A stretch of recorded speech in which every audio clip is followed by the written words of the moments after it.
تصدر الطلاق المفاجئ بين النجم المغربي أشرف حكيمي لاعب نادي باريس سان جيرمان الفرنسي والممثلة الإسبانية هبة عبوك عناوين الصحف في الأسابيع الأخيرة.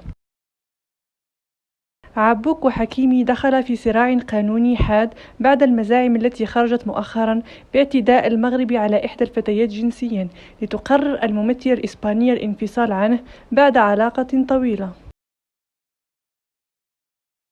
هبة عبوك وفي تصريحاتها الأخيرة شنت هجوما حادا على المغربي لدرجة معايرته بوضعه المالي قبل أن يلتقيا. جاء ذلك بعد ضجة خطوبة حكيمي من فتاة مغربية وتداول صور لها مع والدته في السعودية. وقالت عبوك: نعيش في عالم ذكوري وكاره للنساء، بالنظر إلى أنه عندما بدأنا علاقتنا لم يكن يكسب الكثير من المال وكنت أكثر شهرة منه.